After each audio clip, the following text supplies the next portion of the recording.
If you're an author or plan to be one, get excited because this podcast is for you. Book Marketing Mentors is the only podcast dedicated to helping you successfully market and sell your book. If you're ready for empowering conversations with successful marketing mavens, then grab a coffee or tea and listen in to your host, international best-selling author Susan Friedman. Welcome to Book Marketing Mentors, the weekly podcast where you learn proven strategies, tools, ideas, and tips from the masters. Every week, I introduce you to a marketing master who will share their expertise to help you market and sell more books. Today, my special guest is Peter Murphy-Lewis. Peter is the founder of StrategicPete.com and a fractional chief marketing officer renowned for turning overwhelming marketing data into clear, actionable growth strategies. From software to travel and media, Peter uncovers surprising parallels to drive innovation and results. As a TV host, documentary producer, he merges creativity with data-driven solutions. CEOs rely on Peter to align efforts, inspire teams, and turn confusion into measurable growth, reflecting his vibrant approach to both life and business. Peter, it's an absolute pleasure to welcome you to the show, and thank you for being this week's guest expert and mentor. So excited, Susan. We were talking earlier before we went on the air. You said something that really just sparked just a sort of a light I said, oh my goodness, this is something our listeners need to know more about. And that is that you said that before you wrote your book, you created a brief. Now, talk to us more about that. Yes. A creative brief, I believe, is a marketing jargon word for just saying a blueprint or a roadmap with some metrics. When I'm training either my clients or my team on a creative brief, the way that I translate it to everyone is it helps freelancers make sure that their employer does not move the goalposts on them. If the person who assigns the project agrees to a creative brief, it means that when you bring something back to them finished in 2 weeks, they can't say do this, this, and this if it's not in line with the creative brief. That's the easiest way that people make sense of everyone. For me, a creative brief is I translate out loud what success looks like, why I want to do it, how I'm going to get there, what's unique about it, who's my audience, and then any extra details that I need to be able to pass this off to someone else. At my agency, I have a whole bunch of people who are helping me with this project. The design, every one of my chapters has something actionable that you can download. Everyone has a video. There's so much more to this book that I'm about to publish beyond the part that I'm doing. And that's the creative brief. And it was the kind of the foundation before I even started clunking away at my keyboard. You also said that you treated it as a company, that your book is a company and you've got a mission statement and all the different aspects of what a company would need. Talk to us more about that. Yeah, I think that this comes from a unique process that I learned about 4 or 5 years ago. I hired a high-end, amazing, one-on-one kind of professional coach. And this professional coach had to help me get over some mindset issues. And one of the ways to get me through it was a process called the Life Clarity Map. And in that Life Clarity Map, I just started to write out a mission statement as if Peter Murphy-Lewis were a business. What are the things that Peter Murphy-Lewis needs to do to be successful as a husband and a father? What do I need to be successful as my own temple, my own body? What I need to be successful financially? What I need to be successful socially outside of my son and my wife? And then started writing up key performance indicators, KPIs, which is what any CEO, of a medium-sized company or a little bit more mature company does. That process started to help me to approach everything as if it were a little bit of a silo. And I always say this kind of over the top statement that is, if I were hit by a bus today, who can pick up this current company and continue on without me or whoever else is in charge. And that treating each project as its own company kind of sets the team up for success, whether I'm here or you're here or the person in charge of X, Y, and Z company is today. Now, I know that you've done that with your book. How is this actually playing out? Because you created this clarity map, this creative brief prior to writing the book. Is that correct? It is. I'm looking at it right now on my screen. It says, why I'm doing this. It has a title for the book before I got started. And obviously the title evolves over time. It has 3 strong objectives. It has unique selling propositions. So the USP of each one of them and how that's different as who my target audience is. It is a 9-page document. And anytime I'm working on this project that I feel like I'm making an adjustment, I go back and check at my creative brief. And if I agree that I do need to make an adjustment, my word of truth, my Bible, my Quran, my Constitution is this. And I change this and it keeps me going straight. Now, you and I also talked about the fact that marketing is such an important aspect when it comes to the book. Obviously, writing it is essential, but many authors think their job is done once they say the end. However, I believe that's just the beginning of the journey. Talk to us about what you're doing with marketing prior to the book even coming out. You're digging up all of my self-help books and TED Talks and inspirational mentors that I've never met in life.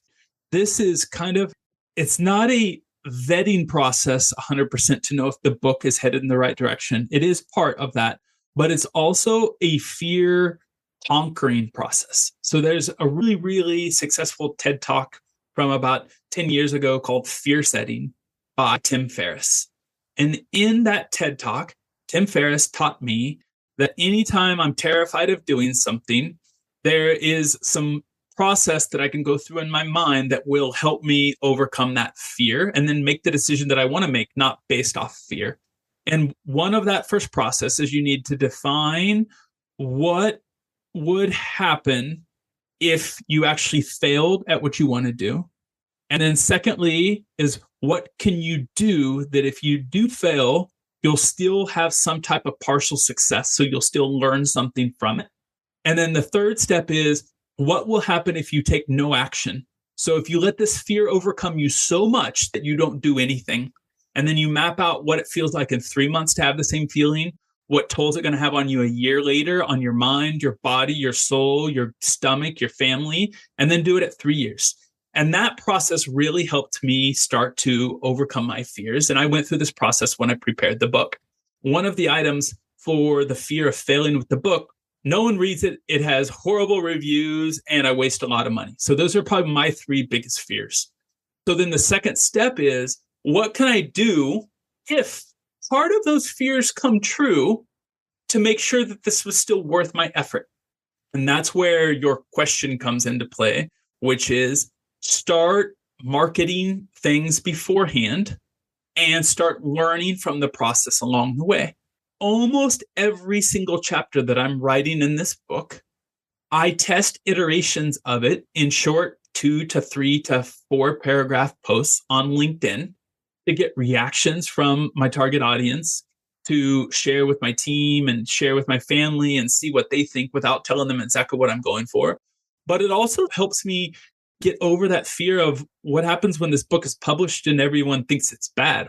I mean, if I've already published pieces of every chapter on LinkedIn and so far everybody in my network, no one's reached out and said, Peter, this is crap, quit posting these things, or horrible idea, Peter, no one should follow this advice, then it's a lot easier for when it's time for me to publish the book. And along the way, I start to perfect the craft, right? I do get some positive and negative feedback to help me prepare for overcoming that fear. I love that. That's so exciting that, people have already sort of given you the okay before you even move on, or if they suggest that you may want to consider other things, other aspects, then you're able to incorporate that right now and not think at the end, oh, I should have done that. So there's almost like no regrets by the time you've finished your manuscript. Is that correct? It is. Yeah, that's wonderful. Now, talk to us more about some of these things you're doing. You mentioned the LinkedIn posts, and I believe you're also doing some other things, some other creative things that I think our listeners would be very interested in. Well, along the lines with LinkedIn, this specific channel is in line with my own kind of professional and business interests, right? So all of my clients as a fractional chief marketing officer are on LinkedIn. And in the last 2 months, since I've started to post pieces of this book on LinkedIn, I've realized the amount of the uptick in client calls that I have grown. And I promise you, Susan, that every single prospect call that I've had in the last month has mentioned that they really liked my LinkedIn content and they like that I have a strong opinion and that I'm trying to offer value instead of just talking about myself and professional fluff. I'm already getting feedback about pieces of the book that work best. And I'm getting metrics that tell me that I might not get those metrics. If I publish on Kindle or with a traditional publisher, I may not get until it's too late, until I get reviews, or sometimes people don't ever take the time to give review. But LinkedIn tells me which is the post that has the longest read time, that has the most engagement, that has the most shares. There's so many metrics outside of LinkedIn beyond just the comments.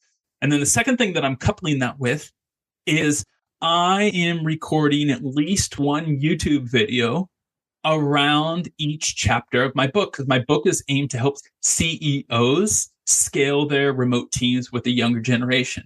I try to translate what traditionally would be written in the written word. I try to move it over to a video that's 2 to 6 minutes long. So they hear my voice, they hear my passion. They know that this isn't just some ghostwriter who's trying to help position me because I think that this is the book I should write about. They'll hear it in my voice that I'm passionate about it.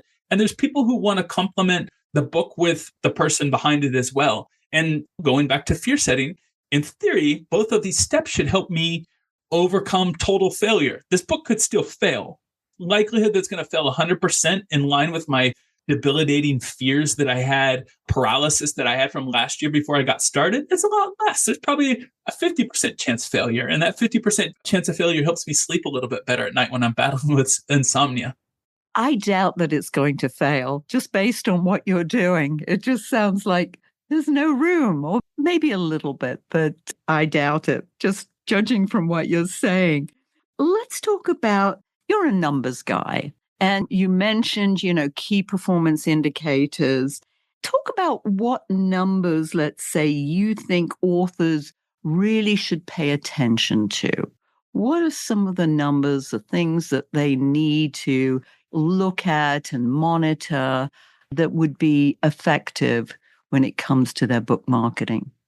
I love this question because I, kind of as a consultant, fractional CMO person, I do not work with brands or clients that need millions of customers. I tend to work with a person who's a little bit more white glove, more higher ticket item. Like I have a travel company that sells $5,000 packages, $10,000 packages. I work with a bank, which is a multi-million-dollar asset bank.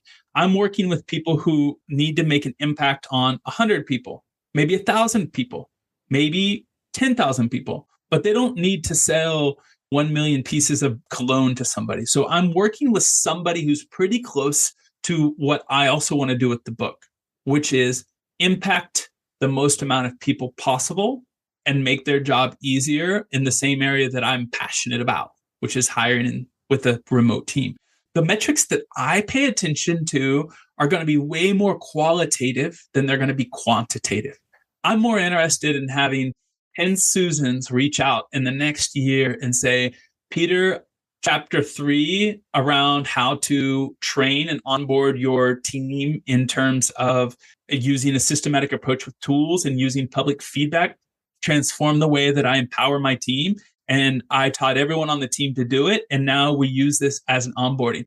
10 comments like that of a person who downloaded my tool, watched my video, and implemented it means that, there's potentially 10,000 behind that comment who are also doing it. So getting someone to actively take action upon some of the systems that I'm giving away in the book are the metrics that I'm paying attention to. I just finished, I think you shared this in my intro, in my bio.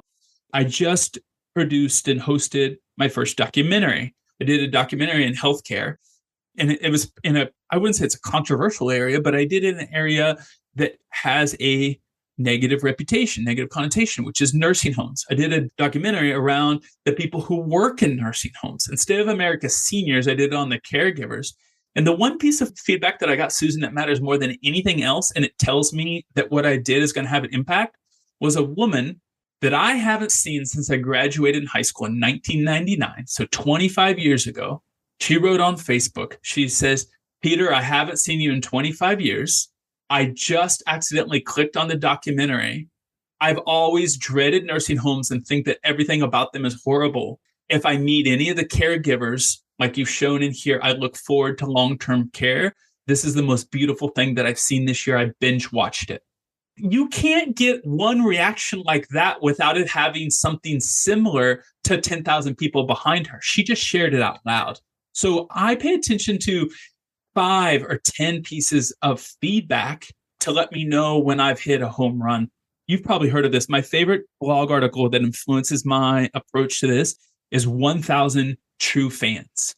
And it's the same way that I approach my business or my life as a dad or a husband, which is I don't need to make 1 million people like my product.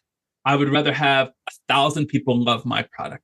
I don't need 20 people in my neighborhood to love me to feel great. I only need my wife, my son, and my parents. And with that, that's enough. I don't need public. I don't need Facebook, Twitter, or anyone else. I know what is the qualitative feedback I need to pay attention to. And if I get it from my wife and those people, then everyone else is thinking it in their mind. They just might not say it to me.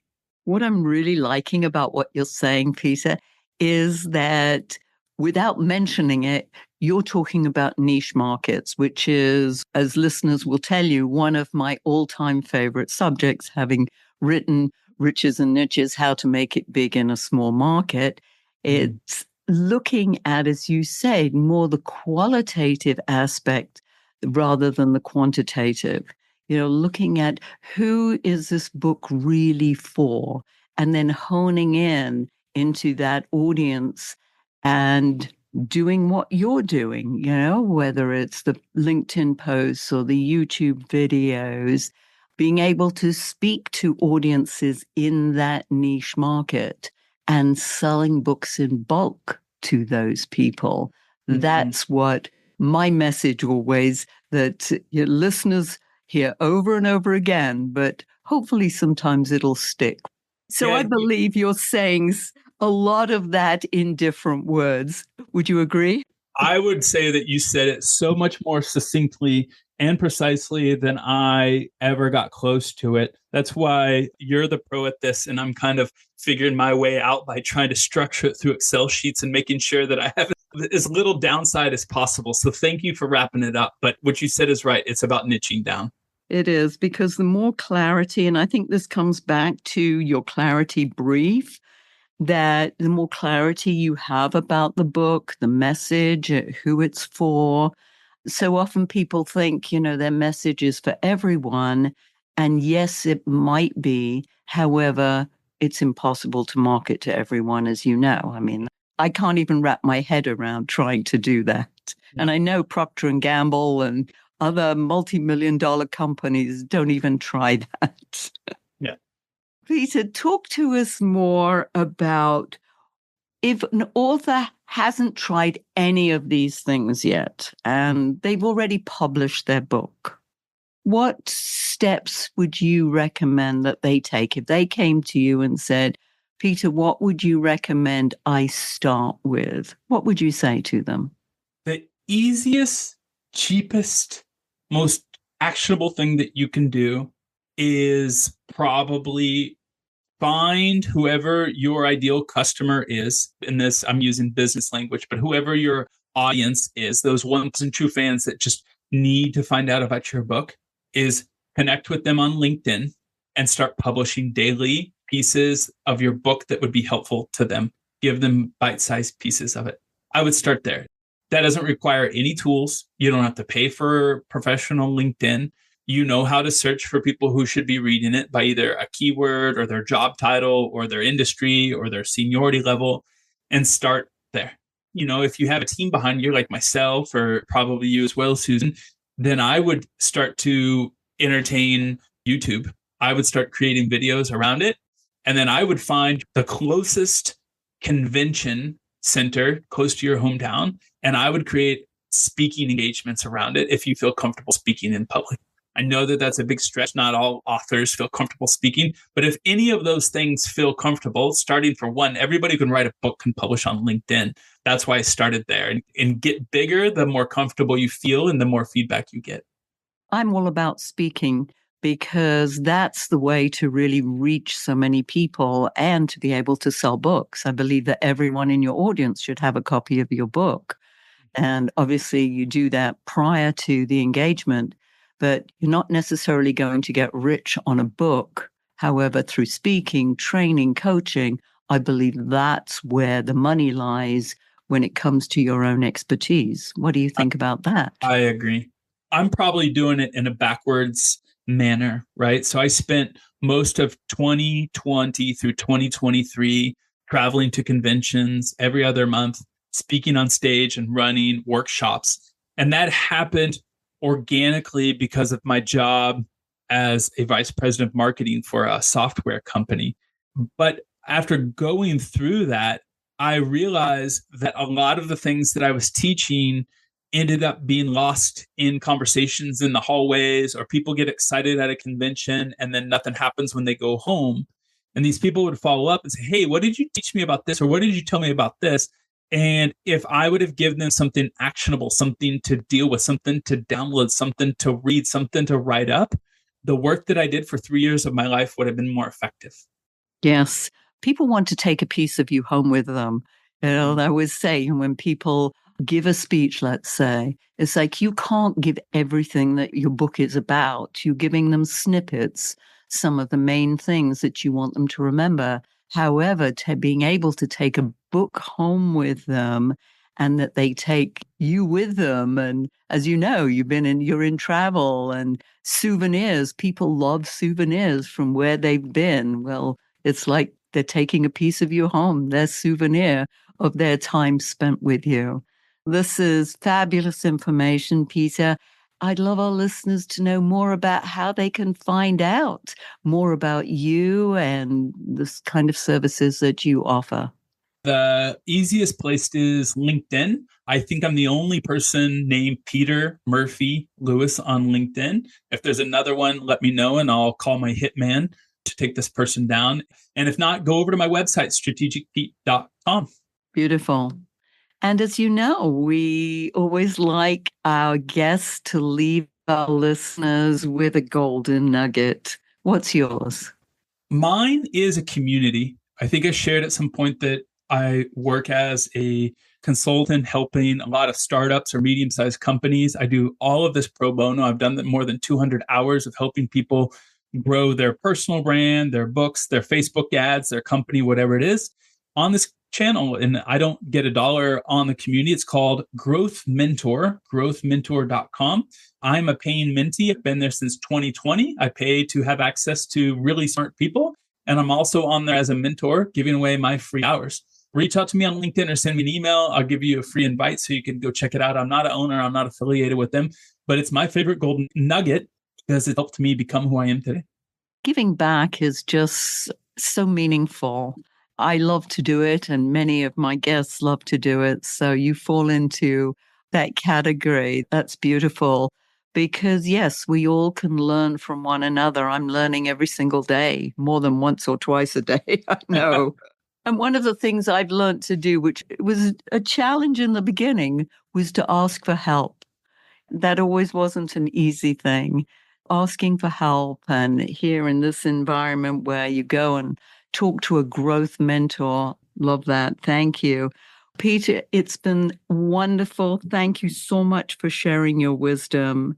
By the way, listeners, if your book isn't selling the way you wanted or expected to, let's you and I jump on a quick call together to brainstorm ways to ramp up those sales, because You've invested a whole lot of time, money, and energy, and it's time you got the return you were hoping for.